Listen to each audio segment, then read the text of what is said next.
أعوذ بالله من الشيطان الرجيم.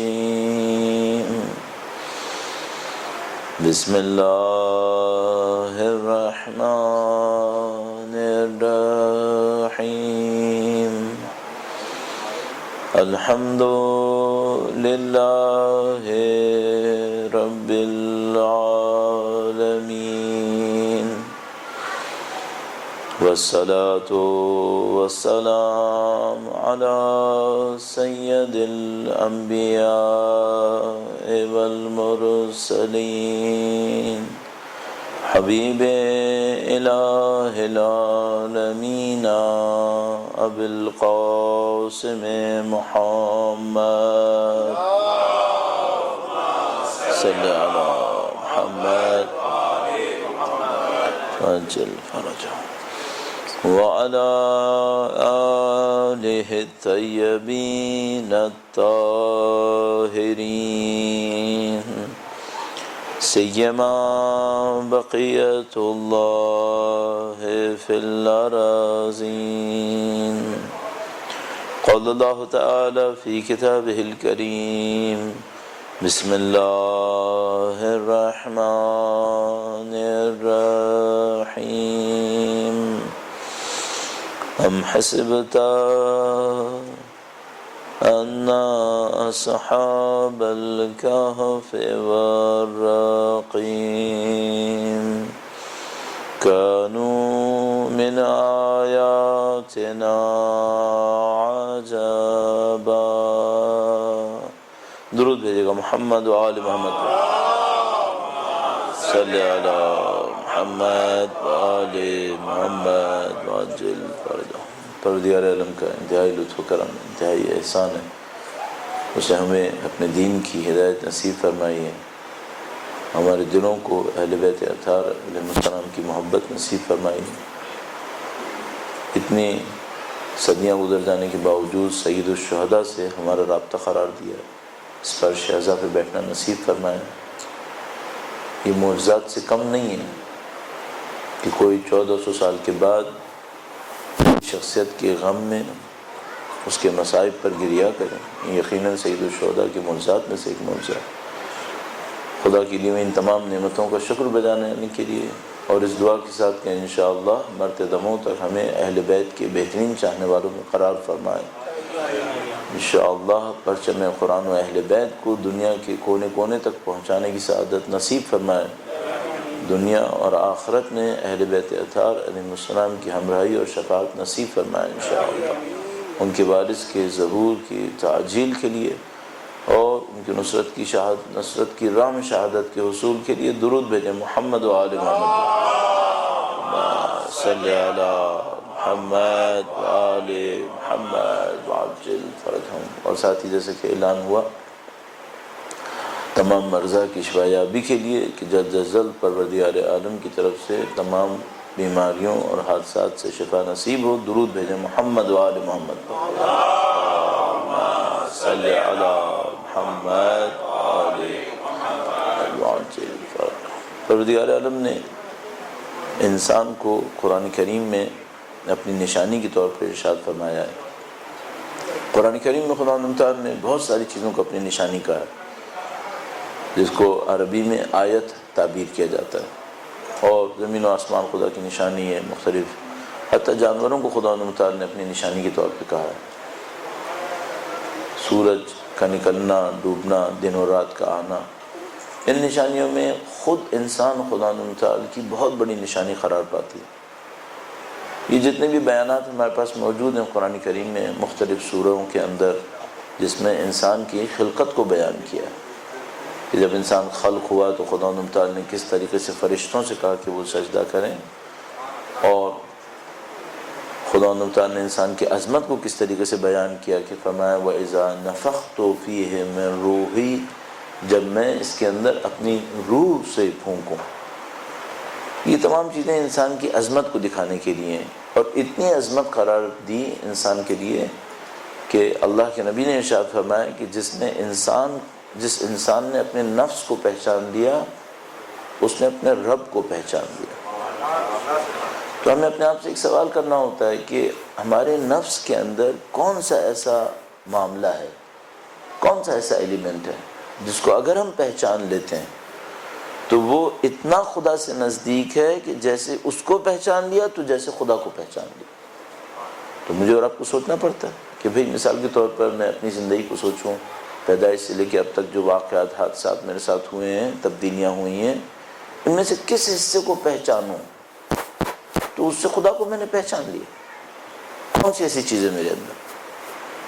تو آپ کو اپنے نفس کے بارے میں کچھ نئی چیزیں سوچنی پڑیں گی۔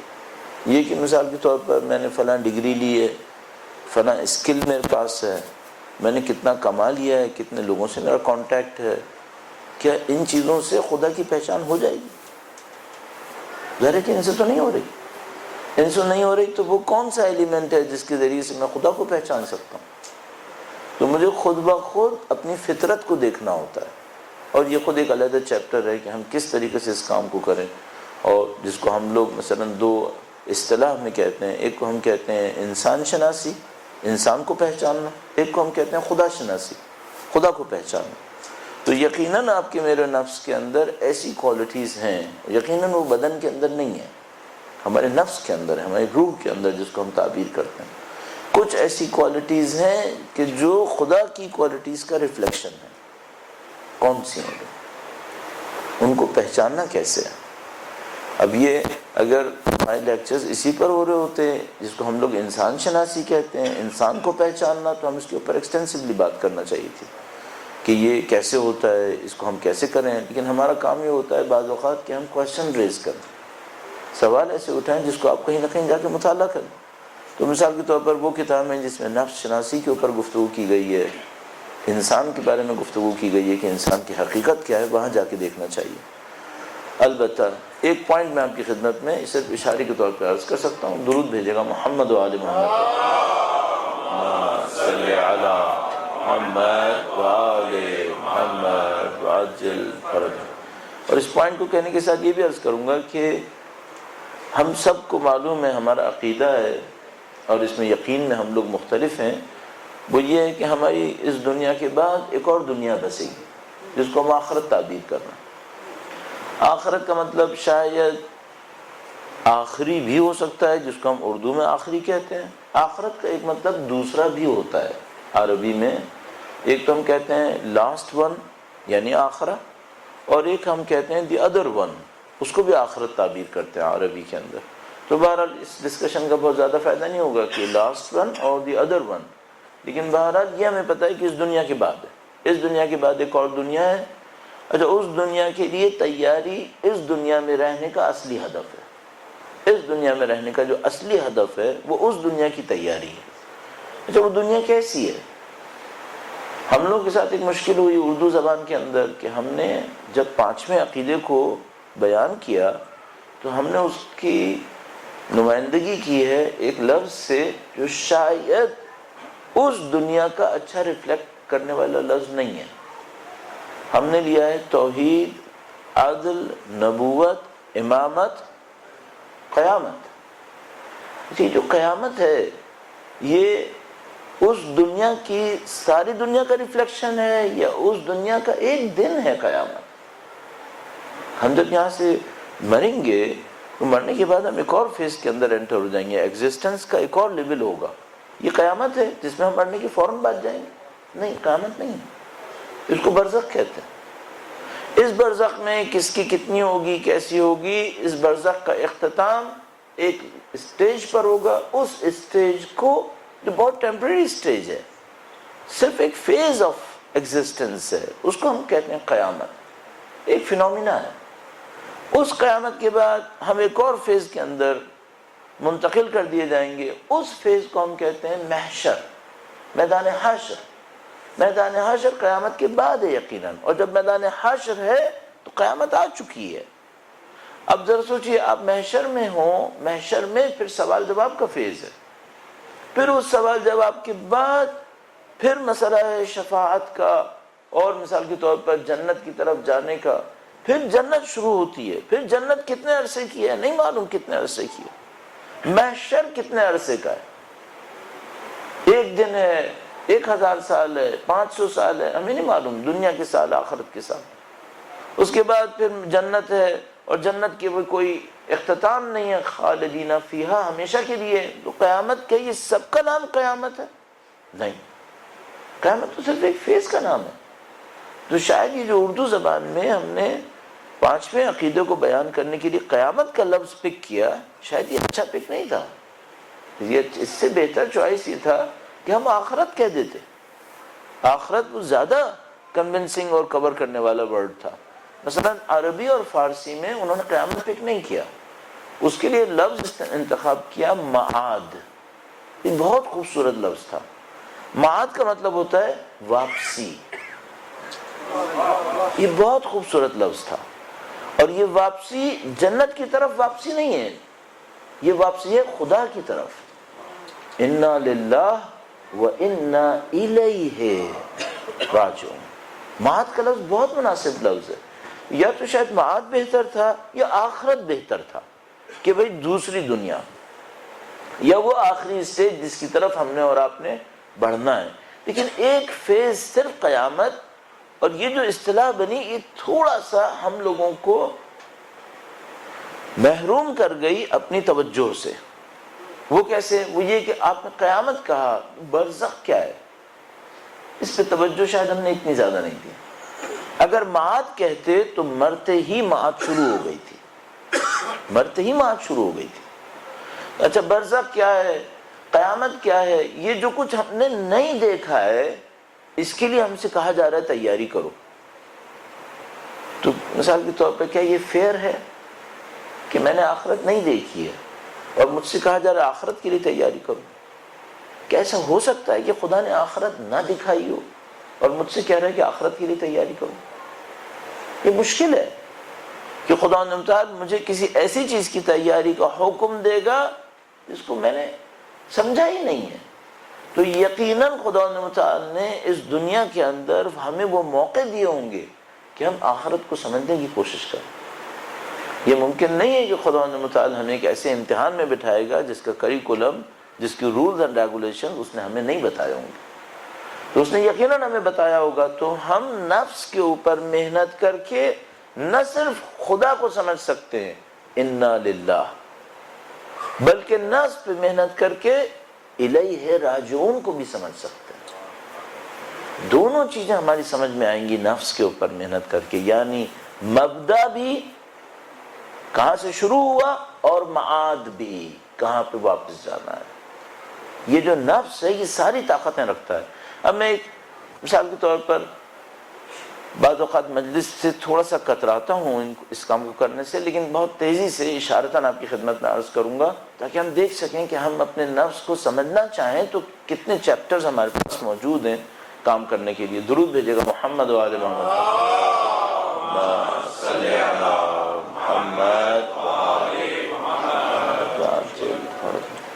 آپ اپنے تصور میں، آپ اپنی امیجنیشن کے اندر کیا ایک درخت سوچ سکتے ہیں اپنی امیجنیشن میں؟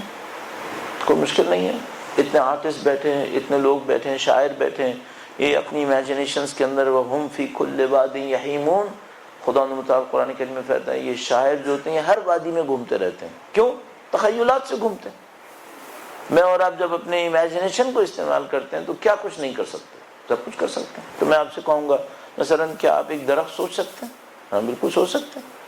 یہ درخت تقریباً 10 فٹ 12 فٹ کا سوچ سکتے ہیں؟ ہاں سوچ سکتے ہیں۔ چلیے آپ کیلیفورنیا کی جنگلوں کا درخت سوچیے ذرا، 300 میٹر سوچ سکتے ہیں؟ 100 میٹر 300 میٹر بہت ہو گیا۔ تو آپ ایک درخت 1 کلومیٹر کا سوچ سکتے ہیں؟ ہاں سوچ سکتے ہیں۔ کیا آپ ایسا سوچ سکتے ہیں کہ ایک کوئی درخت ہو اتنا بڑا ہو جتنا ماؤنٹ ایوریسٹ ہے، 8000 فیو میٹرز، اتنا سوچ سکتے ہیں؟ سوچنے میں کیا پرابلم ہے؟ آسمان تک لگا لیجیے، کیا ہوا؟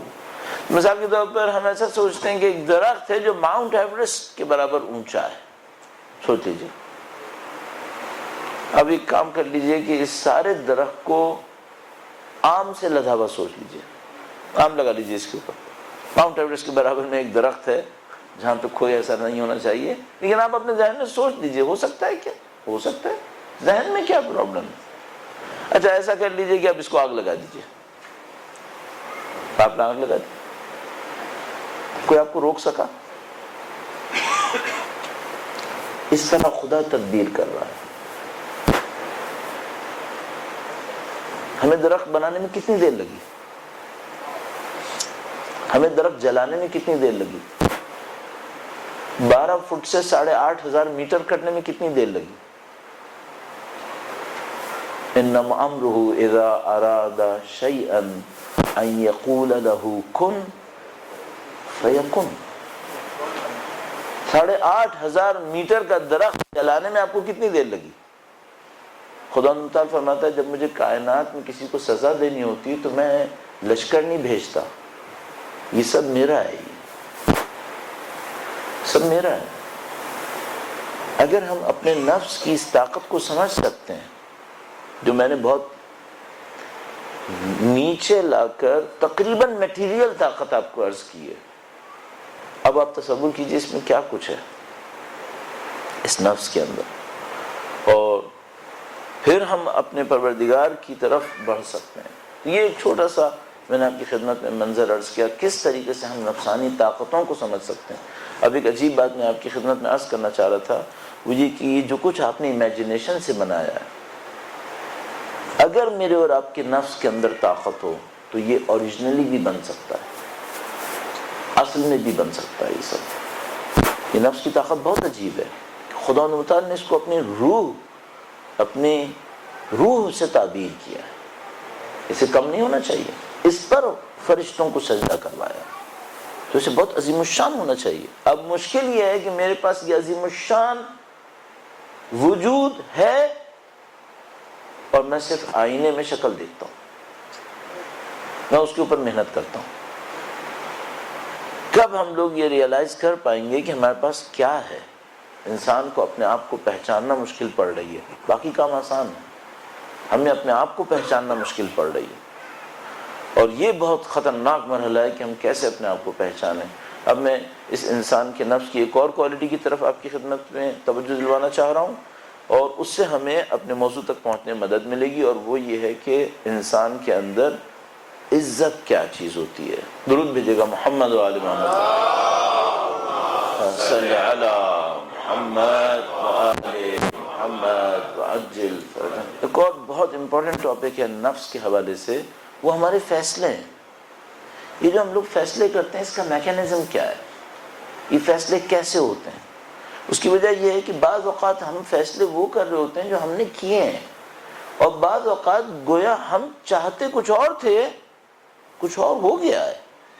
اور آپ نے اپنی زندگی میں بہت دفعہ اس بات کو دیکھا ہوگا کہ کچھ آپ سے ایسے فیصلے ہوئے جو شاید آپ نہیں سمجھ پا رہے کہ مثلا میں نے اتنا اچھا فیصلہ کیا کیسے، یا اتنا غلط فیصلہ کیا کیوں میں نے۔ تو ہمیں دیکھنا پڑے گا یہ فیصلوں کا میکینزم کیا ہے، اور اس میں ہمیں بہت ساری چیزوں سے مدد مل سکتی ہے۔ فیصلوں کے میکینزم کو اگر ہم سمجھیں تو ہمیں قیامت سمجھنے کو مدد ملتی ہے، آخرت سمجھنے کو۔ چونکہ یہاں تک بات ہوئی ہے تو میں ایک پارٹ سے آپ کی خدمت میں عرض اور کروں گا، اور اس کے بعد پھر موضوع کی طرف منتقل ہوتے ہیں، اور وہ یہ ہے کہ یہ جو کچھ میں اور آپ قیامت میں ہوں گے، برزخ میں ہوں گے، برزخ کے بعد محشر میں ہوں گے، کیا وہاں ہم طے کریں گے کہ ہم کیا ہوں گے؟ عمل کی دنیا مرنے کے بعد نہیں ہے، عمل کی دنیا یہاں تک ہے، وہاں صرف عمل کے اظہار کی دنیا ہے۔ ہم سب کو معلوم، موت کے بعد عمل کا دروازہ بند ہو جاتا ہے، ہم کچھ نہیں کر پائیں گے، جو کچھ یہاں کر رہے ہوں گے اس کے نتیجے میں وہاں ہوگا۔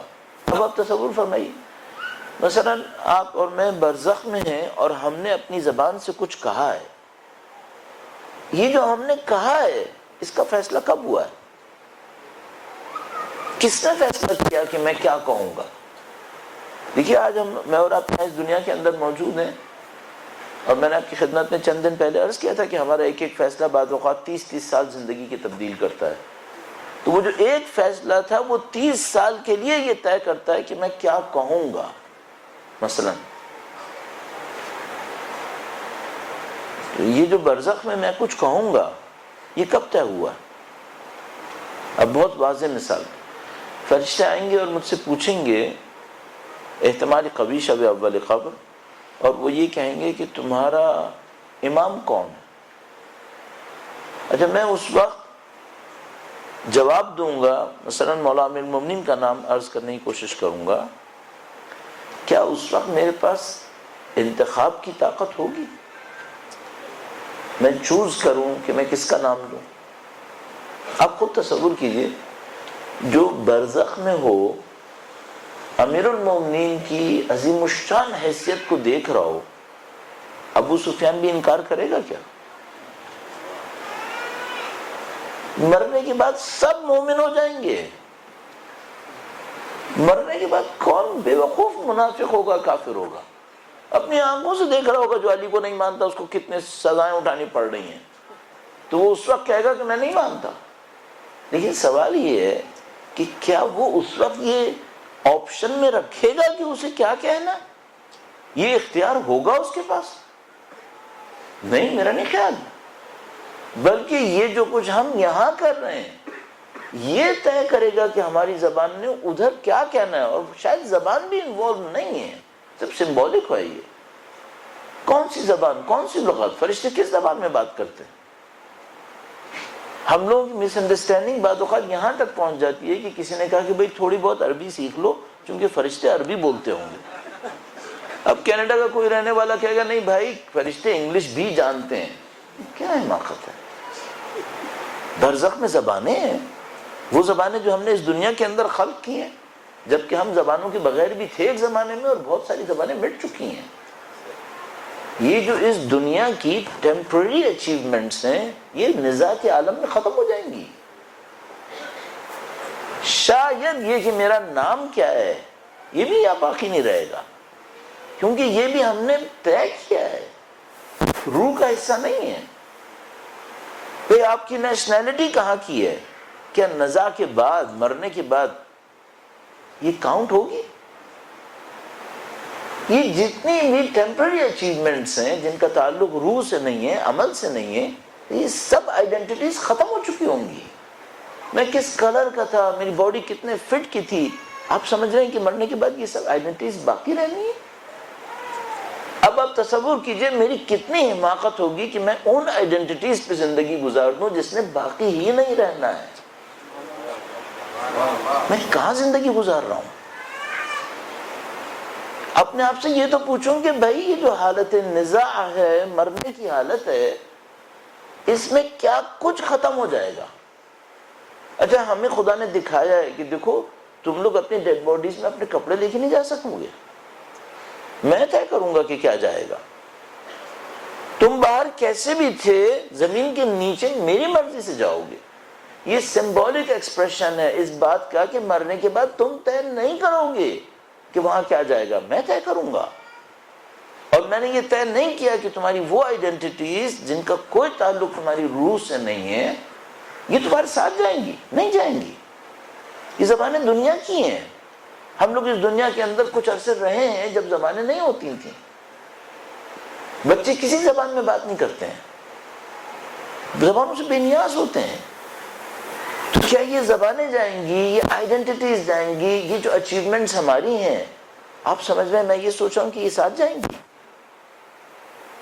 مثلا میرے پاس بولنے کی جو اسکل ہے کیا یہ میرے ساتھ جائے گی؟ تو برزخ میں میں ایک زیادہ بولنے والا ہوں گا چونکہ میں ذاکر تھا، اور ایک آدمی کم بولے گا چونکہ وہ ذاکر نہیں تھا، وہ رائٹر تھا۔ ہم بالکل غلط سوچ رہے ہیں، میں سے کسی چیز میں وہاں نہیں جانا ہے، صرف وہ ہماری مہارتیں اخلاق کے اندر جن کو ہم نے حاصل کر لیا ہے، اچھی یا بری، صرف وہ باہر جائیں گی۔ میں سچا ہو گیا، یہ سچائی کی نفسانی کیفیت یہ میرے ساتھ جائے گی۔ میں اپنے اعمال کے نتیجے میں قاری قرآن کہلایا، نہ تلاوتوں کے نتیجے میں، اعمال کے نتیجے میں قاری قرآن، قرآن کو پڑھنے والا، عمل کرنے والا کہلایا، یہ قرآن کی ہمراہی ساتھ جائے گی۔ اچھا اب برزخ ہو گیا، شب اول قبر، فرشتہ آیا، سمبولک ٹرمز میں مجھ سے پوچھتا ہے تمہارا امام کون ہے؟ میرے پاس آپشنز کتنے ہیں جو وہاں سے سلیکٹ کروں گا. اصل کیا سلیکشن ہے وہاں پر؟ وہاں عمل کی دنیا نہیں ہے، تو یہ سلیکشن کہاں سے آئے گا؟ یہ سلیکشن یہاں پر ہے. امام کسے کہتے ہیں؟ امام اسے کہتے ہیں جس کی بات کوئی آدمی بغیر کسی فردر آرگومنٹ کے ایکسیپٹ کرتا ہے، اس کی بات مانتا ہے، اس کو اپنا لیڈر کہتا ہے، وہ جو کہے یہ کرتا ہے. اگر ہم نے کسی کو ایسا مانا ہے وہ ہمارا امام ہے. ہمارا امام کون ہے پھر؟ ہم میں سے کتنے امیر المومنین کو امام مانا ہے؟ کتنے لوگوں نے؟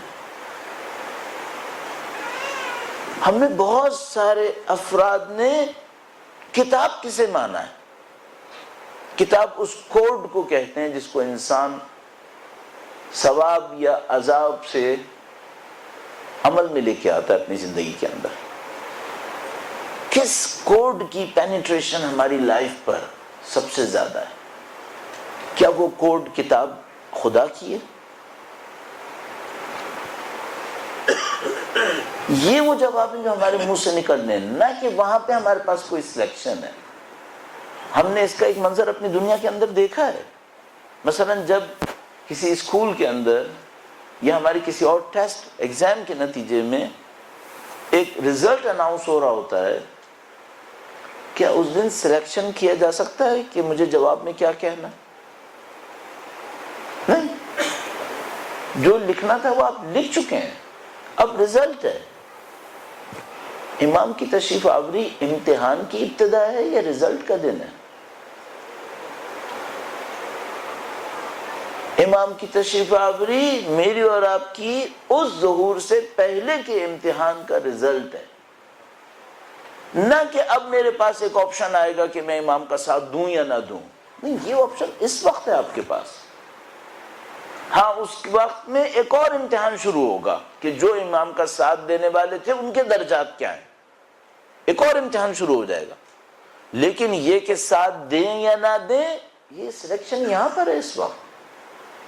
اس دن امتحان ہے، اس دن رزلٹ ہے، امتحان نہیں. امتحان یہاں ہے. اسی طرح آخرت ہے. آخرت انتخاب کا وقت نہیں ہے، آخرت نتیجے کا وقت ہے. دنیا کی زندگی کا نتیجہ برزخ میں ہے. برزخ کی زندگی کو ہم یہاں طے کر رہے ہیں. کون میرا ہمسایہ ہوگا آج طے ہوگا. جس سے میرا دل نزدیک ہوگا وہ کل میرا ہمسایہ ہوگا. ہمارے دل کس سے نزدیک ہیں؟ بات اس کی نہیں ہے کہ آپ مجلس میں جب آئیں تو آپ کا دل کس کے نزدیک ہے. کیا ہماری زندگی 24 گھنٹے ضرب 365 ضرب مثلا 50 سال، اس میں مجلس میں کتنی دیر بیٹھے تھے؟ یہ جو چند گھنٹے ہیں یہ طے کریں گے کہ میرا دل کس کے نزدیک ہے؟ یہ میری زندگی طے کرے گی ہے. پھر اس کی بنیاد پہ مجھے برزخ میں ہمسایہ ملے گا. یہ آخرت سمجھنا بہت ضروری ہے ہمیں. اور اس کے مناظر اگر خدا نے ہمیں نہ دکھائے ہوئے اس دنیا کے اندر تو ہمیں وہاں کیسے بھیجے گا؟ یہیں پہ دکھا رہا ہے، یہیں پہ ہمیں سمجھاتا ہے، مختلف طریقوں سے بتاتا ہے. انشاءاللہ پروردگار عالم ہمیں صحیح فیصلوں کی سعادت نصیب فرمائے انشاءاللہ. درود بھیجے گا محمد و آل محمد. صلی علی محمد و آل محمد وعجل فرجہ. ایک بار پھر درود بھیجے گا محمد و آل محمد. اللہم صلی علی محمد و آل محمد وعجل فرجہ. ہمیں پاس 9:10 آگے بڑھنے کا ٹائم ہے، اس سے پہلے اشارہ نہیں کریں. ایک بار پھر درود بھیجے محمد و آل محمد. اللہم صلی علی محمد و آل محمد وعجل فرجہ. جب ہم یہ بات کرتے ہیں انسان اپنے فیصلے کیسے کرتا ہے، تو ہمارے اندر کچھ چیزیں سٹور ہو رہی ہیں، اور ان چیزوں کے سٹور ہونے کے نتیجے میں ہم سے کچھ فیصلے صادر ہو رہے ہیں. اب یہاں پر یہ جو انسان کی فطرت ہے یہ خداوند متعال نے دی ہے ہمیں. اس فطرت میں خداوند متعال نے کچھ چیزیں بہت خوبصورت رکھی ہیں. اگر وہ فطرت اپنی جگہ پہ باقی رہے، ہمارا کوئی فیصلہ غلط نہیں ہوگا. اگر ہم اپنی فطرت پہ رہیں، اللہ کے رسول ارشاد فرماتے ہیں کہ اللہ نے ہر بچے کو اسلام کی فطرت پہ خلق کیا ہوتا ہے، پھر اس کے بعد کہانی شروع ہوتی ہے کہ وہ کس طرف موو کرے گا۔ فطرت ہر انسان کی پاکیزہ ہے، فطرت اللہ التي فطر الناس علیہا لا تبدیل لخلق اللہ، اللہ کی خلقت میں کوئی تبدیلی نہیں ہے، رنگ کیا ہو، قد کیا ہو، اعضاء و جوارح پورے ہوں گے یا نہیں ہوں گے، اس میں بہت تبدیلی ہے، اندر کوئی تبدیلی نہیں ہے۔ بعد میں انوائرمنٹ اس کے ساتھ کیا کرے گا، وہ خود اپنے ساتھ کیا کرے گا، یہ علیحدہ مسائل۔ اچھا، یہ جو فطرت ہے، اس فطرت کو خدا نے کیسا بنایا ہے؟ بہت خوبصورت بنایا۔ کیا ہے اس کی خوبصورتی؟ اس کی خوبصورتی یہ ہے کہ یہ کوئی پست کام نہیں کرنا چاہتا ہے، یہ اچھے کام کرنا چاہتا ہے۔ مثال کے طور پر، کیا انسان اپنی فطرت میں ظالم ہے یا اپنی فطرت میں عادل ہے؟ فطرت میں عادل ہے۔ ممکن ہے کہ اس کی فطرت کور ہو جائے، اس کے اوپر اتنا گرد و غبار پڑے کہ یہ غلط فیصلے کرے، ظلم کرنا شروع کر دے، فطرت میں ظالم نہیں ہے، فطرت میں عادل ہے۔ اب ایک یہاں پہ بہت بڑا ایک چیپٹر ہے جس کی طرف میں آپ کو لے جانا چاہ رہا ہوں۔ فطرت میں انسان عزت مند ہے یا پست فطرت ہے؟ اعلیٰ ظرف ہے یا پست فطرت ہے؟ ہم سب جانتے ہیں فطرت انسانی پست فطرت نہیں ہو سکتی، یہ انسان کی کامل ترین مخلوق ہے۔ آیا انسان جو خدا کی کامل ترین مخلوق ہے پست فطرت ہو سکتی ہے اپنی پیدائش میں؟ یہ ہو سکتا ہے خدا متعال ہمیں کچھ غلط صفات کو سکھانے کے لیے کوئی جانور ایسا دکھائے کہ جس کی فطرت میں نقصان پہنچانا ہو، یہ ہو سکتا ہے، البتہ اس کی بھی تعویل ہوتی ہے۔ سانپ کی بھی فطرت میں نقصان پہنچانا نہیں ہے، سانپ اپنا ڈیفینڈ کرتا ہے اپنے آپ کو، تب مارتا ہے۔ لیکن ممکن ہے کوئی مجھ سے کہے کہ بھئی آپ نے کچھ حیوان ایسے ہیں جن کی فطرت میں نقصان پہنچانا ہوتا ہے، شاید وہ بھی اس لیے خدا نے خلق کیا ہو تاکہ میں انسان یہ سوچوں کہ بھئی مجھے بچھو کی صفت نہیں لینی چاہیے اپنے اندر، مجھے اس طرح کے کسی نقصان دہ جانور کی صفت نہیں بننی چاہیے۔ بالآخر جانوروں میں بھی کچھ جانور اچھے ہوتے ہیں، اگر کوئی انسان اپنے آپ کو جانوروں کے برابر ہی گرانا چاہتا ہے تو کسی اچھے جانور کے برابر گرا لے، پھر گندے جانور کے برابر کیوں گرا رہا ہے پھر؟ البتہ آپ کہیں گے کہ بھئی یہ کیسے ہو سکتا ہے کہ کوئی انسان جانوروں کے برابر گرائے اپنے آپ کو؟ کیا قرآن کریم نے نہیں فرمایا کل انعام، یہ لوگ جانوروں کی طرح ہیں، بل اضل، اس سے بھی زیادہ بدتر ہیں یہ۔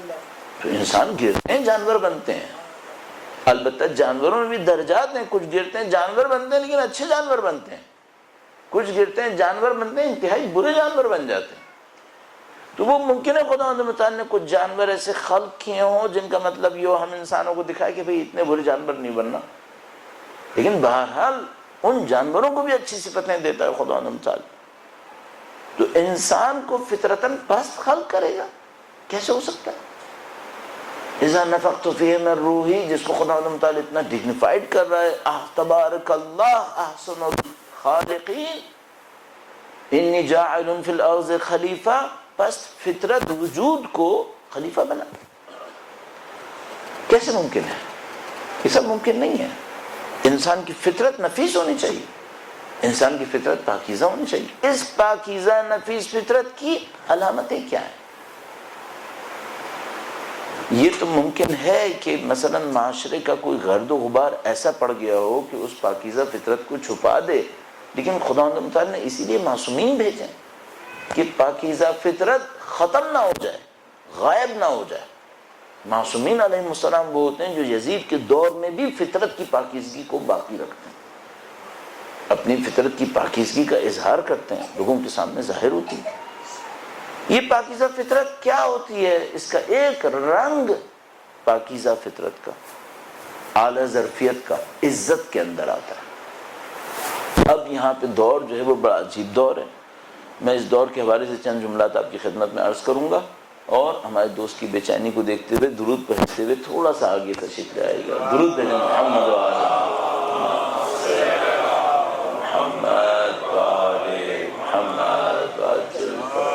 یہ اس لیے کر رہے ہوتے ہیں کہ جو انگلش لیکچر ختم ہوگا اس کے بعد ہمارے بچوں نے یہاں پہ آنا ہوتا ہے تو وہ چاہتے ہیں وہاں پہ جگہ بن جائے. اتنے ہم پہلے سے طے کر کے نہیں بیٹھتے کہ پہلے سے ہی جگہ بنا دیں, اتنا آرگنائز نہیں ہے ہم لوگ. تو ہم خیر بعد میں کہہ دیتے ہیں کہ ٹھیک ہے تھوڑا سا آگے تشریف لائیے. اب تو مجھے اللہم صلی علی محمد و آل محمد وعجل فرجہم. مجھے یہ احساس ہے یا ربی کہ یہ کسی کو بیٹھنے کے بعد اٹھانا کتنا سخت کام ہوتا ہے. میں خود کبھی لیکچر میں بیٹھا ہوتا ہوں تو میں سوچتا ہوں جہاں بیٹھ گیا بس وہیں بیٹھا رہتا ہوں. تو لیکن اس لیے میں پسند نہیں کرتا, لیکن کیا کریں مجبوری ہے کہ یہ کہنا پڑتا ہے. بہرحال تو انسان کی جو اچھائی ہے جس کے اوپر خدا متعال نے خلق کیا ان میں سے ایک مفہوم عزت ہے. اور یہ جو مفہوم عزت ہے آج ہمیں تھوڑا سا اس کو بتانا مشکل پڑے گا, تھوڑا سا مشکل پڑے گا. کیوں مشکل پڑے گا؟ یہ جو دور جس میں ہم اور آپ زندگی گزار رہے ہیں, جب میں عرض کرتا ہوں یہ جو دور جس میں اور آپ زندگی گزار رہے ہیں, معمولاً علم اخلاقیات میں ہم ایسے ایک دور کو تقریباً 150 سال کے اوپر کہہ رہے ہوتے ہیں, جس کو ہم پوائنٹ آؤٹ کرنا چاہتے ہیں اسپیشلی علم اخلاق کے اندر. کہ جب میں آپ سے کہتا ہوں یہ جو دور ہے, یہ جو دور تقریباً 150-200 سال کا دور سمجھ لیجیے. اور کہہ سکتے ہیں ایک لحاظ سے رینیسانس کے بعد کا جو دور شروع ہوا ہے, یعنی تقریباً 17th سینچری کے بعد سے جو دور شروع ہوا, لیکن مینیفیسٹیشن جو اس کی آ رہی ہے وہ آخری 100-150 سال کے اندر آئی ہے. اور آخری 100 سال کے اندر تباہی اخلاقی اعتبار سے آئی ہے. تو یہ جو دور ہے اس کی ایک بہت بڑی پرابلم ہے کہ اس کے اندر جو کانسیپٹس ہیں وہ اپ سائڈ ڈاؤن ہوئے ہیں. ایک اسکالر تھا جو انلائٹڈ اسکالر تھا, ایجپٹ کے اندر وہ رہتے تھے, میرے خیال میں ظاہراً ابتداً فرینچ تھے, کرسچن تھے, بعد میں مسلمان ہوئے 60s میں. میرے خیال میں سب سے پہلے جس آدمی نے اس بات کو پک کیا ارلی 60s میں وہ آدمی تھا. اس نے فوراً اس بات کو سمجھ لیا کہ ہم لوگ کانسیپٹس کے اپ سائڈ ڈاؤن ایرا کے اندر رہ رہے ہیں, یہاں کانسیپٹ چینج ہو گئے. اور اب تک آتے آتے اس وقت 50 سال ظاہر اور گزر گئے, 50-60 سال, اب اس بات کو سمجھنے میں کوئی دشواری نہیں ہے کہ ہم کانسیپٹس کے ایک الٹے دور میں زندگی گزار رہے ہیں. مثال کے طور پر جنرلی اسپیکنگ اس وقت کی دنیا میں عزت کسے کہتے ہیں؟ کس کو عزت کہتے ہیں؟ عزت 3 چیزیں ہیں, یا دولت ہے, یا طاقت ہے, یا شہرت. یہ عزت ہے. اچھا اپنے آپ سے پوچھنا پڑے گا, یعنی ظاہر ہے عزت اس کو ملتی ہے ہمارے ہاں جس کے اندر کوئی بڑائی ہو, کوئی بڑی بات. البتہ بڑی بات اور بڑائی میں بہت فرق ہے, لیکن میں آسان کرنے کی خاطر, اردو کو آسان کرنے کی خاطر عرض کر رہا ہوں. کیا پیسہ, شہرت اور طاقت بڑی بات ہے؟ یہ وہ بڑی بات ہے؟ کل آپ کی خدمت میں وہ بڑائی عرض ہوئی جو معصومین نے انڈورس کی. ہاں یہ بڑی بات ہے. علم معہ حلم, مال معہ مروہ, فقر معہ صبر. فرمایا یہ بڑی بات ہے. صحیح, یہ کہ دولت, محض دولت صحیح جگہ سے آئے یا غلط جگہ سے آئے, کسی بھی ہدف سے آئے, یہ بڑی بات ہے. انسانیت کے کس دور میں اس ٹائپ کی دولت کو بڑی بات سمجھا گیا تھا؟ کب؟ نظریاتی اعتبار سے, فلسفے کے اعتبار سے, تاریخ ادیان کے اندر کب اس طرح سمجھا گیا؟ شاید کبھی اس طرح نہیں سمجھا گیا, اب سمجھا گیا. اور ہم اسٹک ہو گئے اس کے اندر, اور بڑے بڑے دیندار پھنس گئے. یعنی اس وقت ہمارا یہ عالم ہے کہ میرا جیسا مسلمان بظاہر خطیب اسلام بولتا ہے قارونیت سکھاتا ہے, اسلام بولتا ہے فرعونیت سکھاتا ہے. ہم کانسیپٹس کے اتنے الٹے دور میں آ گئے. میرا جیسا خطیب جو اسلام سکھانا چاہیے اس کو, اسلام بولتا ہے قارونیت سکھاتا ہے. اور جب میں اپنے آپ کو کہہ رہا ہوں تو باقی تو پھر آپ کی خدمت میں کیا عرض کروں پھر کہ کس طرح سے معاملہ خراب ہو گیا. اچھا ایسا کیوں ہوا ہے؟ کیونکہ کانسیپٹس کلیئر نہیں ہوئے. انسان کی ریالٹی کلیئر نہیں ہوئی. مثلا اگر ہمیں یہ باتیں سمجھ میں آ رہی ہوتی ہیں کہ بھئی موت کے بعد جتنے بھی آرٹیفیشل کنیکشنز ہیں اور کانٹیکٹس ہیں یہ موت کے لمحے میں ختم ہو جائیں گے، تو جس پیسے سے میرا تعلق، چاہے وہ 1 بلین ہو چاہے وہ 1 روپے ہو، موت کے اوپر ختم ہو جائے گا اور مجھے ہمیشہ زندہ رہنا ہے، تو اس پیسے میں میری کامیابی کہاں سے آ سکتی ہے؟ اس کا کنیکشن مجھ سے ٹیمپرری ہے، وہ ریئلٹی میں بھی نہیں ہے، صرف امیجنری کانٹیکٹ ہے، ایبسولوٹلی امیجنری کانٹیکٹ ہے. پیسہ اگر گولڈ میرے ہاتھ میں بھی ہو، ٹینجیبل گولڈ، اس کا مجھ سے کوئی تعلق نہیں ہے. گولڈ میری نفس کے اندر تو سرایت کر ہی نہیں سکتا، وہ میٹیریل ہے، میں نان میٹیریل ہوں اپنے اندر سے، اس کا مجھ سے کوئی تعلق نہیں ہے. ایون اگر ٹینجیبل گولڈ میرے ہاتھ میں ہوتا اور مجھے معلوم ہے کہ میرے مرتے ہی یہ کانٹیکٹ، جو آرٹیفیشل کانٹیکٹ میرے ہاتھ میں ہونے کا تھا، ایون اگر ہاتھ میں ہوتا یہ بھی ختم ہو جائے گا. میری باڈی، میری سول کا اس گولڈ سے اگر ٹینجیبل ہوتا اور ہاتھ میں بھی ہوتا، میں نے یوں رکھا ہوتا اور میں مر جاتا نعوذ باللہ اس حالت میں، تو کیا اس نے میرے ساتھ رہنا تھا؟ نہیں. تو کیا میں نے اسی موقع پہ ختم ہونا تھا؟ نہیں. میں ہمیشہ کے لیے رہوں گا، میں ہمیشہ باقی رہوں گا. خالدین فیہا کون ہے؟ ہم اور آپ. تو جس گولڈ سے میرا تعلق امیجنری ہے، ٹیمپرری ہے، اس کا در حقیقت مجھ سے کوئی تعلق نہیں ہے. یہ میری سکسیس کا پیرامیٹر کیسے بن سکتا ہے؟ یہ میری سکسیس اور ڈگنیٹی کا کرائیٹیریا کیسے بن سکتا ہے؟ اب آپ تصور کیجئے، مثلا میرے بال ہیں، انہیں کٹنا ہے، ان بالوں کا اسٹائل میری پرسنالٹی کا، سکسیس کا کرائیٹیریا بن سکتا ہے؟ کہاں ہم لوگ حماقت میں پھنسے ہوئے ہیں. لوگ بالوں کے اوپر، کپڑوں کے اوپر، پیسوں کے اوپر، گاڑیوں اور گھروں کے اوپر اور بینک بیلنسز کے اوپر زندگی گزار رہے ہیں جن کا کوئی کانٹیکٹ ریئلٹی میں ہے ہی نہیں، ایبسولوٹلی امیجنری ہے اور اس میں کوئی بقا نہیں ہے، ختم ہونا ہے. ان کے اوپر زندگی گزار رہے ہیں ہم لوگ. تو یہ ذرا تصور کریں ہم لوگ کن توہمات میں زندگی گزار رہے ہیں. عزت کسے کہتے ہیں؟ یہ عزت لا سکتی ہے جن سے میرا کوئی تعلق ہی نہیں ہے ایسا.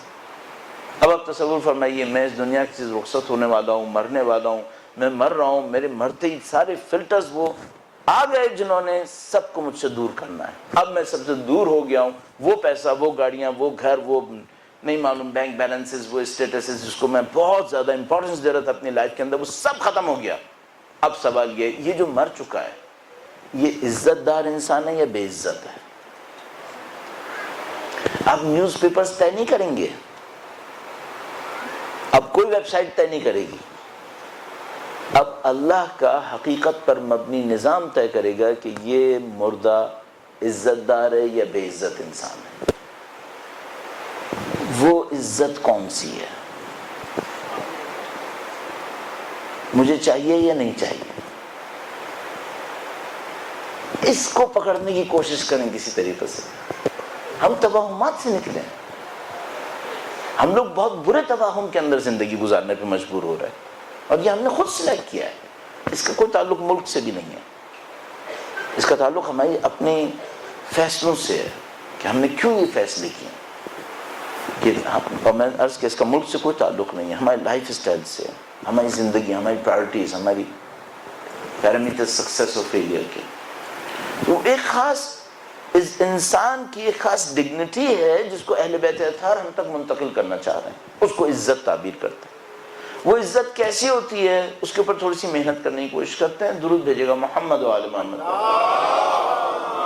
صلی علی محمد محمد وعجل فرجہ.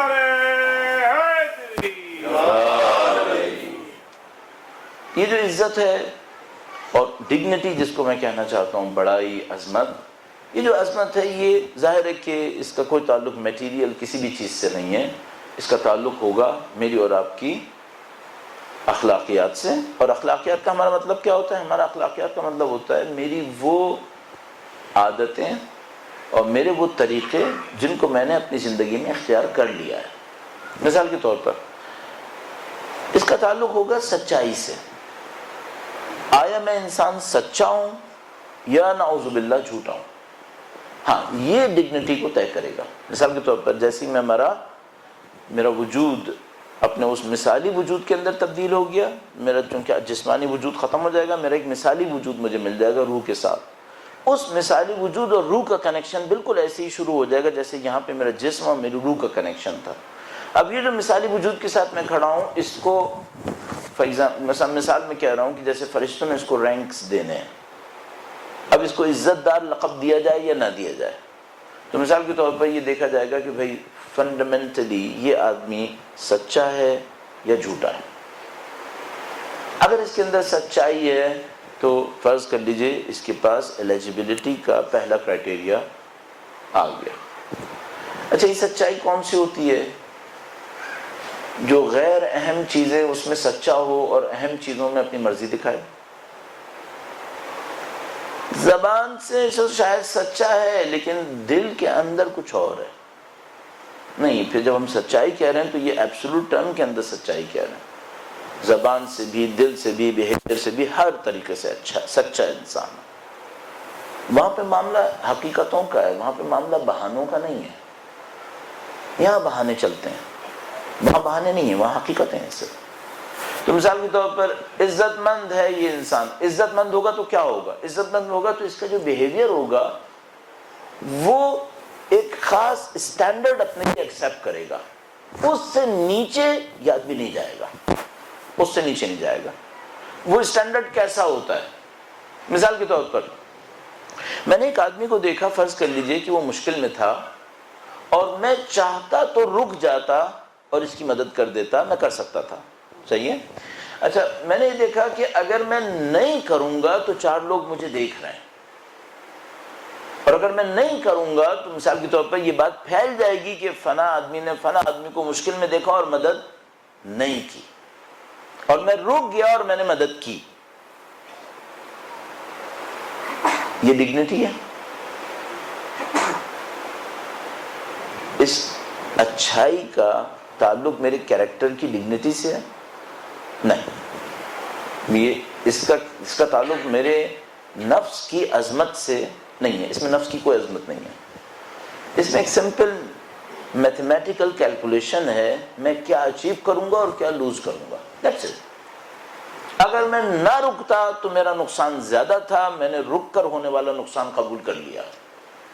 کیونکہ نہ رکتا تو میرا نقصان زیادہ تھا. یہ میتھمیٹیکل کیلکولیشن ہے، اس کا کوئی تعلق عزت سے نہیں ہے. اندر میں اچھا آدمی تھا یا برا آدمی تھا، اس سے اس کا کوئی تعلق نہیں ہے. اچھا، اب ایک اور کیس دیکھتے ہیں. وہ کیس یہ ہے کہ میں ایک جگہ پہ ہوں، کوئی دیکھنے والا نہیں ہے، چھوٹا سا ایک جھوٹ بولوں جو کہیں ریکارڈ میں نہیں آئے گا تو بہرحال کچھ فائدہ ہے. فائدہ زیادہ فائدہ نہیں ہے.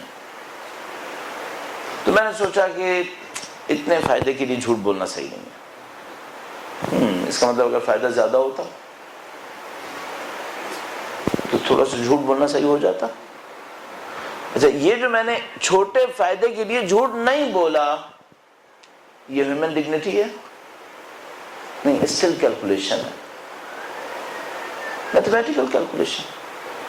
میں جھوٹ بولوں گا تو میرا نفس تھوڑا سا مجھے ملامت کرے گا. اتنے سے فائدے کے لیے ملامت اٹھانے سے کیا فائدہ؟ اب مسئلہ یہ ہوا کہ اب میں ایک جگہ پر ہوں، میرا جھوٹ ریکارڈ میں نہیں آئے گا، جھوٹ چھوٹا سا بولنا ہے، فائدہ بہت بڑا ہے دنیا کا. بولوں گا یا نہیں بولوں گا؟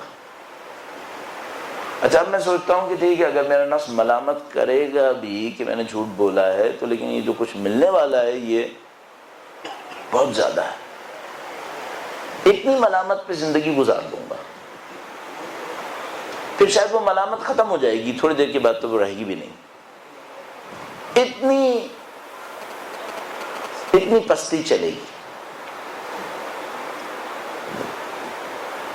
یہاں پتہ چلتا ہے یہ آدمی کیا ہے.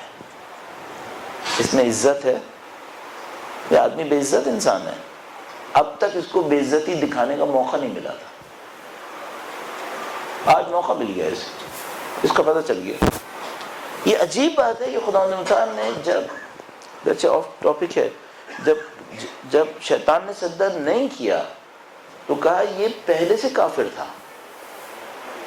کان من الکافرین، پہلے سے کافر تھا یہ، لیکن خدا پہلے تو تیری عبادت کرتا تھا 6000 سال، اس کا بھی نہیں معلوم زمین کے ساتھ یا آسمان کے ساتھ، لیکن خدا تعالیٰ فرمایا نہیں کان من الکافرین، پہلے سے کافر تھا یہ، 6000 سال سے کفر اندر تھا، آج باہر آیا۔ ہم انسان کتنے پانی میں ہیں؟ میں یہ بھول کے سمجھ رہا ہوں کہ میں مسلمان ہوں، میں یہ بول کے سمجھ رہا ہوں کہ میں ڈگنیفائیڈ ہوں، ابھی تو پتہ چلے گا جب میرا کوئی امتحان ہو، جب میرے سامنے سے کوئی سچویشن آئے، اور یہ علیحدہ مسئلہ ہے کہ شاید آ چکی ہو، میں نے فیل ہی نہ کیا ہو، چھوٹی چھوٹی چیزوں کے اوپر میں اپنے معاملے سے گزر چکا ہوں، کیونکہ اگر 4-5 دفعہ میں اس سے گزر چکا ہوں تو اب پھر بڑے ابھی مجھے فیل نہیں ہوگا، چھوٹے موٹے میں نے گزار لیے ہیں، نعوذ باللہ تعالیٰ۔ اس کو ہم کہتے ہیں ہیومن ڈگنیٹی۔ یہ ہیومن ڈگنیٹی کئی جگہ ریفلیکٹ کرتی ہے، مثال کے طور پر جو آدمی ڈگنیفائیڈ ہوتا ہے، مولا کا فرمان آپ کی خدمت میں عرض کرتا ہوں، درود بھیجے گا محمد و آل محمد۔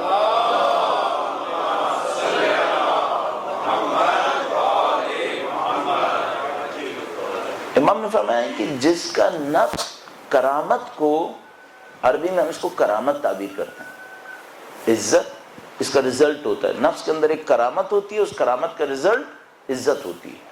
البتہ عربی میں ایک اور لفظ عزیز استعمال ہوتا ہے، عزیز کا مطلب عزت نہیں ہوتا، عزیز کا مطلب ہوتا ہے ناقابل شکست۔ جب قرآن کریم میں آتا ہے وَهُوَ الْعَزِيزُ الْحَكِيمُ، اس عزیز کا مطلب عزت نہیں ہے، اس کا مطلب ہوتا ہے ناقابل شکست، اس کو کوئی شکست نہیں دے سکتا، اور اس کے رزلٹ میں ایک عزت آتی ہے کہ چونکہ وہ ناقابل شکست ہے تو کوئی اس کی انسلٹ نہیں کرے گا، نہیں کر سکتا، لیکن عزیز کا مطلب ہوتا ہے ناقابل شکست۔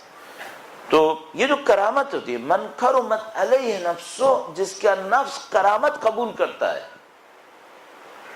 فرماتے ہیں امام وہ نفس کو گناہ سے ذلیل نہیں کرتا، جس کا نفس کرامت قبول کر لیتا ہے گناہ سے اپنے نفس کو ذلیل نہیں کرے گا۔ اچھا، کسی نے اپنے نفس کی کرامت کو ایکسپٹ کر لیا تو اس کی آنکھیں گناہ کریں گی؟ آنکھوں کا ایسا گناہ جس کو کسی نے نہ دیکھا ہو؟ نہیں۔ یہ جو یہ تنہائی میں گناہ کر رہا ہے، یہ اس بات کی نشانی ہے اس کا نفس ابھی تک پستی سے دوچار ہے۔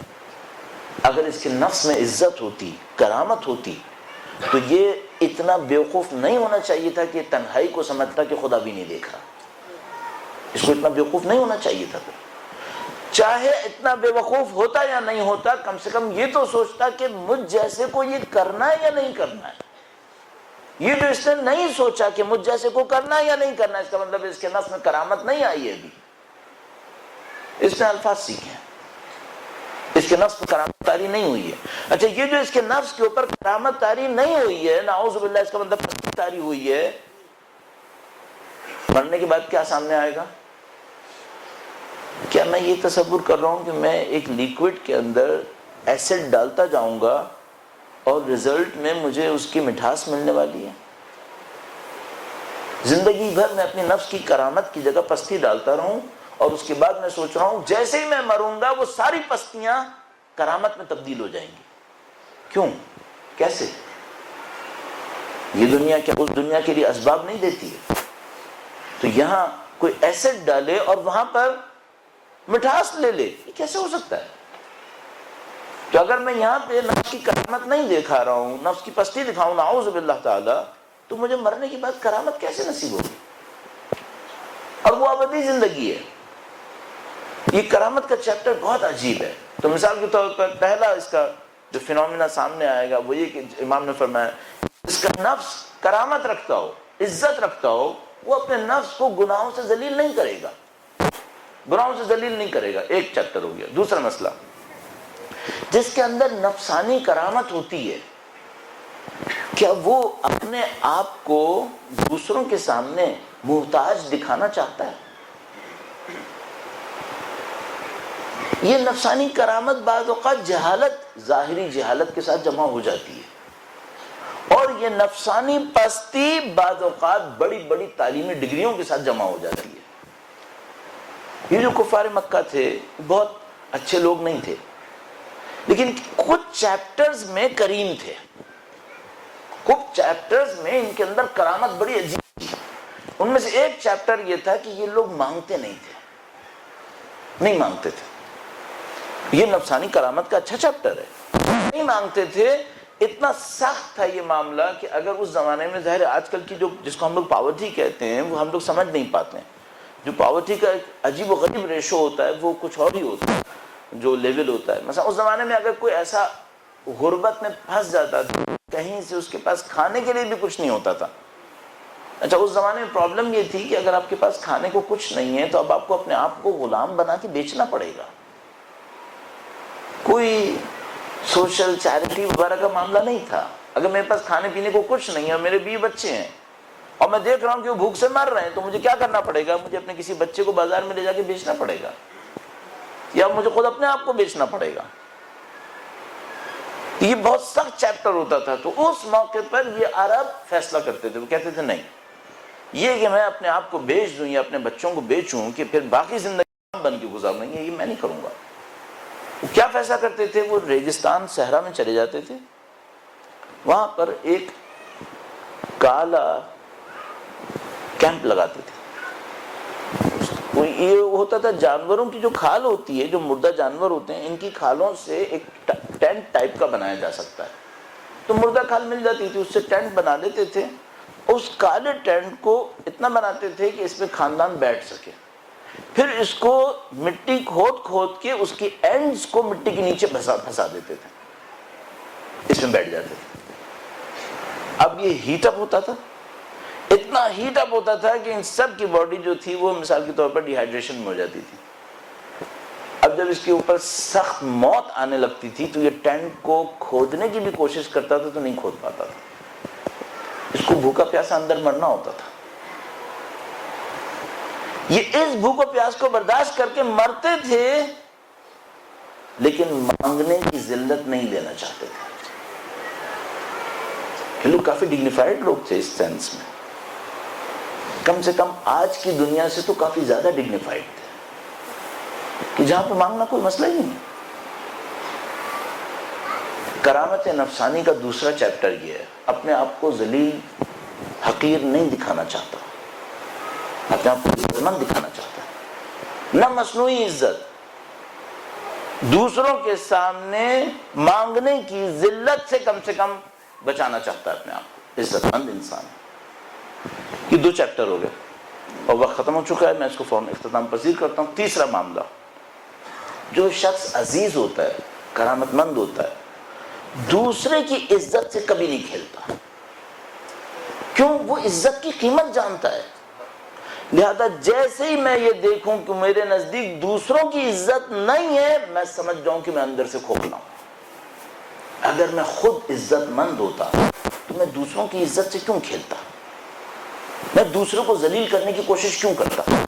چاہے لفظ میں ہو، چاہے عمل میں ہو، چاہے کسی بھی طریقے سے ہو۔ اگر میں خود عزت مند ہوں گا، اپنے نفس کے اندر صاحب کرامت ہوں گا، میں دوسرے کو ذلیل نہیں کروں گا، اس کی کرامت سے کیوں کھیلوں گا؟ اگر مجھے پتا ہے کہ کرامت کے اندر کیا ڈگنیٹی ہوتی ہے، شرافت، کرامت کیا ہوتی ہے انسان کی، دوسرے کے انسان کو کیوں اس طرح سے کروں گا؟ بالکل ایسے جیسے انسان تھوڑا سا بھی انسان ہو، یعنی ایک اچھے جانور کی طرح بھی ہو، تو کسی کو قتل کیوں کرے گا؟ اچھے جانور معمولاً قتل نہیں کر رہے، بہت برے جانور قتل کر رہے ہیں۔ تو ایک انسان اگر تھوڑا سا بھی جانور، اچھا جانور ہو تو قتل نہیں کرے گا۔ تو اگر میں تھوڑا سا بھی آخرت والا انسان ہوتا تو دوسرے کی عزت کیوں پامال کرتا؟ تھوڑا سا تو میں خیال کرتا۔ تو یہ اس عزت اور کرامت کے مختلف انداز ہیں کہ جو عزت مند ہوتا ہے وہ گناہ سے ذلیل نہیں کرتا اپنے آپ کو، جو عزت مند ہوتا ہے وہ دوسروں کے سامنے بھکاری پن نہیں کرتا ہے، جو عزت مند ہوتا ہے وہ دوسروں کی عزتوں کو پامال نہیں کرتا ہے۔ یہ عزت ویلیو رکھتی ہے اسلام کے اندر، یہ عزت ویلیو رکھتی ہے۔ اور میں نے آپ کی خدمت میں عرض کیا، یہ آدمی عین ممکن ہے کہ ہماری دنیا کی لٹریسی کے اعتبار سے جاہل ہو، عزت مند ہو لیکن بظاہر جاہل ہو، اور عین ممکن ہے کہ انتہائی ذلیل ہو اور بہت قابل ہو، بہت پڑھا لکھا ہو، اور میرے وائس ورسا ادھر سے بھی ممکن ہے کہ وہ پڑھا لکھا بھی ہو ہماری دنیا کے اعتبار سے اور عزت مند بھی ہو، یہی پاسبل ہے۔ اور یہ پاسبل ہے کہ نہ اس کے پاس علم ہو، ظاہری طور والا جاہل انسان ہے، اور اندر سے عزت بھی نہیں ہے، یہ بھی ممکن ہے۔ تو بہت ساری کیٹیگریز بن سکتی ہیں اس کے اندر۔ اب ایزان محترم لب بلباب یہ مجھے اور آپ کو دیکھنا ہے بھی ہمیں عزت مند بننا ہے یا نہیں بننا، اس عزت کو کیسے حاصل کریں گے، کل اس کے اوپر تھوڑا سا بیان عرض کریں گے۔ اس کا حسینیت سے کیا تعلق ہے؟ بہت سادہ سا واضح تعلق ہے۔ کربلا میں سارے میں عزت ہے اہل بیت کی طرف سے۔ ہیومن ڈگنیٹی کا کوئی بھی ایسا نشان جس کو ہم یہ کہیں یہ ہیومن ڈگنیٹی کی علامت ہے، کوئی ایسا نشان نہیں ہوگا جو آپ کو کربلا کے اندر نہ ملے۔ کہیں نہ کہیں کسی نہ کسی رنگ میں کسی نہ کسی طریقے میں وہ ہیومن ڈگنیٹی آپ کے اور میرے سامنے بار بار آتی رہے گی سید الشہداء اور اصحاب سید الشہداء کے اندر۔ اور ظاہر ہے کہ انسان کی پستی کے جتنے بھی معیار ہوں گے وہ سامنے لشکر یزید کے اندر ہمیں نظر آتے رہیں گے، چاہے وہ حضرت حر علیہ السلام کا واقعہ ہو، چاہے وہ دوسرے اصحاب سید الشہداء کا واقعہ ہو۔ اور البتہ یہ ہے کہ جب انسان ڈگنیٹی دکھاتا ہے تو اس کو اس کی قیمت دینی پڑتی ہے۔ وہ بہت اچھا دور تھا جب ڈگنیٹی دکھانے والے کو اتنی قیمت پے نہیں کرنی پڑ رہی تھی، لیکن آج یہ مشکل آ گئی ہے چونکہ ہم مفاہیم کے الٹے ہونے کے دور میں ہیں کہ جو ہیومن ڈگنیٹی دکھاتا ہے اس کو قیمت جو ہے وہ کافی زیادہ دینی پڑتی ہے۔ سید الشہداء کا دور اس دور کا برائی کا ریفلیکٹ کرنے والا دور تھا، جہاں پہ ویلیوز جو تھیں وہ تبدیل ہو گئی تھیں، اور ویلیوز کی تبدیلی کے نتیجے میں لوگ کھوکھلے ہوتے چلے جا رہے تھے۔ اس کھوکھلے معاشرے کے اندر سید الشہداء نے عزت اور اقدار ویلیوز کا پرچم بلند کیا، اور انہوں نے فرمایا کہ ہم عزت کے ساتھ زندگی گزارنا چاہتے ہیں۔ آپ معمولاً مشاہدہ فرمائیں گے کہ سید الشہداء کے اقوال ہمارے پاس بہت کم ہیں، اتنے اقوال نہیں ہیں جیسے مثال کے طور پر مولا پانچویں سرکار کے، امام کے، لیکن جو اقوال سید الشہداء سے ہمارے پاس موجود ہیں ان میں یہ جو مفہوم عزت ہے کثرت کے ساتھ آیا ہے، کم اقوال کے باوجود یہ مفہوم بہت آیا ہے۔ اور سید الشہداء نے نہ صرف الفاظ میں ارشاد فرمایا بلکہ اس کو جگہ جگہ دکھایا بھی کربلا کے۔ تو یہی کم نہیں تھا، مثال کے طور پر کہ جب سید الشہداء کا کوئی ساتھ نہیں دے رہا تھا اور سید الشہداء سب سے یہ کہہ رہے تھے کہ تم لوگ بھی چلے جاؤ، عزت نفس ہے نا۔ آیا سید الشہداء اپنی جان کی حفاظت کے لیے دوسروں سے کہیں کہ جان خطرے میں ڈالیں؟ نہیں، سید الشہداء فرمانے ان کو مجھ سے دشمنی ہے، یہ مجھ سے لڑنے آئے ہیں، بیعت کا مطالبہ انہوں نے مجھ سے کیا ہے، تم لوگوں سے ان کی کوئی دشمنی نہیں ہوگی، لہٰذا تم لوگ اگر جانا چاہتے ہو چلے۔ عزت نفس، کیوں امام کسی اور کی قربانی کو ایکسپٹ کریں، کیوں کسی اور کو اپنے سامنے جان دینے کی کہیں؟ اور جیسے کہ میں نے عرض کیا حضرت جون کے مسائل بیان کرتے وقت کہ فرمایا جتنے بھی غلام ہیں سب آزاد ہیں، آج سے نے سب کو آزاد کیا، سب جائیں کہیں نہ کہیں چلے جائیں۔ اور کس طریقے سے بہانے دے رہے تھے کہ تم کس طرح سے چلے جاؤ، تم کس طریقے سے چلے جاؤ۔ مثلا نافع بن حلال کو کہتے ہیں نافع یہ تاریکی ہے، یہاں پہ اس وقت دشمن کا کوئی بندہ کھڑا ہوا نہیں، تم یہاں سے چلے جاؤ۔ یہ عزت نفس تھی، اور عزت نفس یہ تھی کہ جب میدان کربلا کے اندر آخری سپاہی تھے پوری طاقت کے ساتھ اسی طرح کھڑے تھے جیسے پہلا دن تھا، عزت نفس۔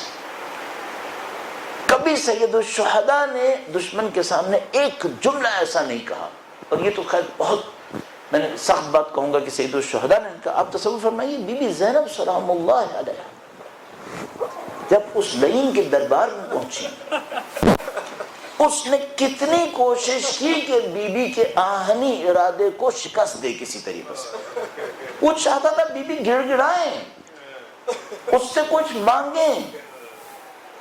بیوی نے اپنے تمام ارادے کو مضبوط رکھا اور فرمایا ہم نے خدا کی راہ میں حسن کے علاوہ کچھ نہیں دیکھا۔ عزت نفس، کیوں عزت نفس مانگا؟ سید الشہداء اس طرح کی کرامت لے کے کربلا میں تشریف لائے، اور سید الشہداء کا ایک ایک فرد صاحب کرامت ہے۔ اور جب میں آپ سے کہہ رہا ہوں ایک ایک فرد صاحب کرامت ہے تو ہمارے سامنے دسیوں مثالیں موجود ہیں ان سب کی کرامتوں کی، اور نہیں معلوم آیا اس کو کرامت کے چیپٹر میں رکھوں یا نہیں رکھوں کہ یہاں علی اصغر بھی صاحب کرامت ہے، طفل شیخا، یہ معصوم بھی صاحب کرامت ہے۔ کیوں امام حسین علی اصغر جیسے کو لے کر آئے تھے اس کو ہم بیان نہیں کر سکتے، لیکن عرفا نے جب اس کے اوپر گفتگو فرماتے ہیں اور اس کو بیان کرنے کی کوشش کرتے ہیں تو ایک بیان دیتے ہیں جس کو علامہ ذیشان درجوادی صاحب تنزیل کے اندر تعبیر فرماتے تھے، تمثیل کے اندر بیان فرماتے تھے۔ تو کہتے تھے کہ آپ اس کو اس طرح لے سکتے ہیں جیسے امام حسین پوری کائنات کو ایک پیغام دینا چاہتے ہیں، ایک مضمون کی صورت میں، ایک لیٹر کی صورت میں، اور اس لیٹر کے اینڈ میں علی اصغر کا مظلوم خون لگایا ہے کہ اگر تمہیں میری پیغام کی سچائی سمجھ میں نہ آ رہی ہو تو میرے علی اصغر کے خون کو دیکھو، آئے تمہیں سمجھ میں آتا ہے کہ یہ پیغام سچائی کا ہے؟ ہمیں نہیں معلوم کہ مثال کے طور پر کسی نے دیکھا بھی کہ حضرت علی اصغر بھی قافلے کے اندر ہیں، اور ہمارے پاس روایت جیسا کہ موجود ہیں جب رجب کے آخری ایام میں اہل بیت اطہار وہاں سے چل رہے تھے تو ظاہر ہے حضرت علی اصغر کا سن انتہائی کم تھا، گود کے اندر موجود، جب 6 مہینے 10 محرم کے دن گود کے اندر 6 مہینے کے تھے تو آپ تصور کر سکتے ہیں یہ رجب کے ایام میں کیا سن رہا ہوگا۔ لیکن یہ امام حسین کا ایک سپاہی ہے، اور اس سپاہی کی طاقت اتنی ہے کہ جو کوئی نہ کر سکا وہ علی اصغر نے خشک زبان سے کر کے دکھا۔ سپاہی کی طاقت بڑی اچھی ہے۔ لہذا ہمارے پاس روایت موجود کے بیان فرمایا کہ جب مولا تشریف فرما ہوئے اور انہوں نے فرمایا حل من ناصر ینصرنا، وہ مظلومیت کی ندا آواز جب گونجی تو گویا خیمے سے بچے کے رونے کی آواز آنا شروع۔ آیا بچے نے جھولے سے اپنے آپ کو گرایا، کس طریقے سے گرایا، کیوں بچہ اتنا زیادہ مضطرب ہوا؟ شاید یہ معنوی اسباب ہوں گے کہ جب حسین لرز رہے ہیں، دنیا کو اپنی ندا سے لرزا رہے ہیں، تو ایک معصوم دوسرا بھی ہے جو کہتا ہے مولا میں بھی نصرت کروں گا، میرا خون بھی آپ کے کام آئے۔ اور اس موقع کے اوپر سید الشہداء خیمے پہ تشریف لاتے ہیں اور مادر علی اصغر سے کہتے ہیں علی اصغر مجھے دو، شاید میں اس کے لیے پانی پلا کر لاؤں۔ میں بعض اوقات اس موقع پر رک کر ذرا سا کہتا ہوں کہ خدایا کتنا عجیب لمحہ ہوگا وہ لمحہ جب حضرت موسیٰ علیہ السلام کی ماں حضرت موسیٰ علیہ السلام کو پانی کے اوپر رکھ رہی تھی، اپنے لخت جگر کو پانی کے اوپر رکھ رہی تھی، تو ایک صندوق لکڑی کا بنوایا خدا نے اور کہا کہ تم گھبراؤ نہیں، تم ماں ہو، ہم تمہارے جذبات کو سمجھتے ہیں، مت گھبراؤ، اس کو لکڑی کے اوپر رکھ دو اور تم یقین رکھو کہ ہم اس کی تم سے زیادہ حفاظت کریں گے اور ہم تمہارے پاس لے کر آئیں گے۔ اور ان سب کے ساتھ خدا تعالیٰ فرماتا ہے بعد کے مراحل میں کہ ہم نے موسیٰ کی ماں کے دل کو بہت مضبوط کیا، وَرَبَطْنَا عَلَى قَلْبِهَا، ہم نے اس کے دل کو بہت مضبوط کیا۔ تو میں یہاں پر ذرا سا رک کر پوچھتا ہوں خدایا موسیٰ نے تو واپس آنا تھا، علی اصغر نے تو واپس نہیں آنا ہے۔ مادر علی اصغر جانتی تھی کہ جو آج خیمے سے باہر گیا یہ واپس نہیں آئے گا، یہ بچہ شہید ہو جائے گا۔ نہیں معلوم خدا نے کون کون سی برکتیں، نعمتیں، طاقتیں نازل کی مادر علی اصغر کے اوپر کہ انہوں نے اپنا لخت جگر امام حسین کو بغیر کسی اعتراض کے دے دیا۔ کہاں دشمن نے پانی دینا تھا؟ یہاں کوئی دشمن ایسا رحم دل نہیں تھا کہ علی اصغر کو پانی دیتا۔ امام تشریف لے کر آئے، علی اصغر کو ہاتھوں کے اوپر بلند کیا، دشمن کے سامنے رکھا اور اس کے بعد عجیب جملہ فرمایا اگر پانی پینے سے ہماری طاقت بڑھتی ہے تو اس بچے کی کیا غلطی ہے؟ یہ انسان کے ضمیر کو لرزانے والا امام حسین کا جملہ تھا کہ تم یہ بتاؤ آیا کوئی لشکر لڑے تو کیا 6 مہینے کے پیاسے بچوں سے لڑ رہا ہے؟ اس سے کیوں لڑ رہے ہو؟ اس نے کیا غلطی کی ہے تمہارے لیے؟ جب سید الشہداء نے گویا علی اصغر کو اپنے ہاتھوں میں بلند کیا یا شاید اس کو چومنے کے لیے، اس کی پیشانی کو چومنے کے لیے اپنے ہاتھوں پہ اٹھایا، تو جب دشمن نے دیکھا 6 مہینے کا بچہ ہے تو یہ سارے اشقیاء بھی رونے لگے۔ اس کے بعد عمر سعد کو دباؤ دیا، کہا عمر سعد آیا اس 6 مہینے بچے سے ہم کیوں لڑ رہے ہیں؟ اس کو پانی کیوں نہیں دے رہا ہے تو؟ عمر سعد دیکھتا ہے کہ میرا لشکر میرے ہاتھ سے نکل رہا ہے، تو اس لائن تیر انداز ہرملا کو اشارہ کرتا ہے، کہتا ہے تیر چلا۔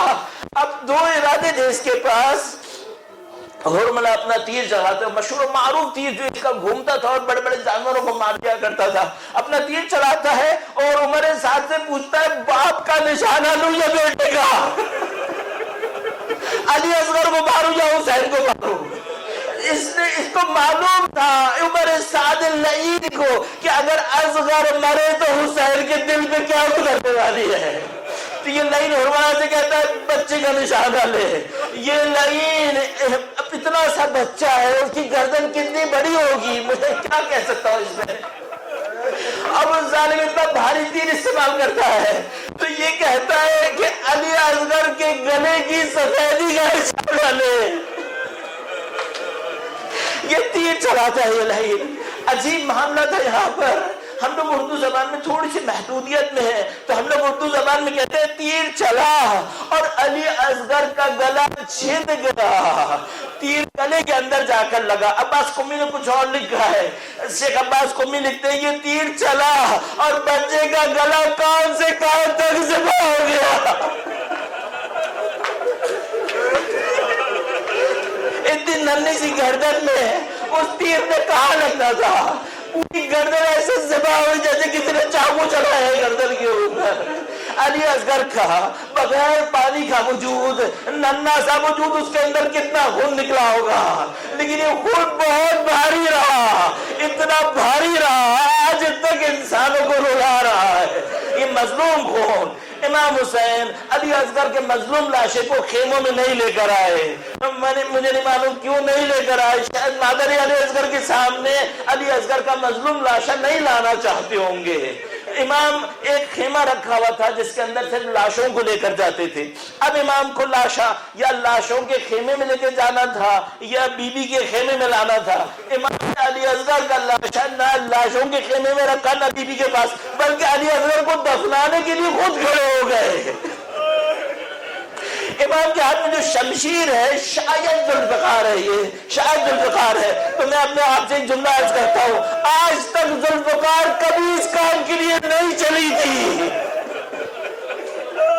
کہ کسی مظلوم بچے کی قبر کھودے اس ذوالفقار سے۔ سید الشہداء نے قبر مقدس کھودی ہے۔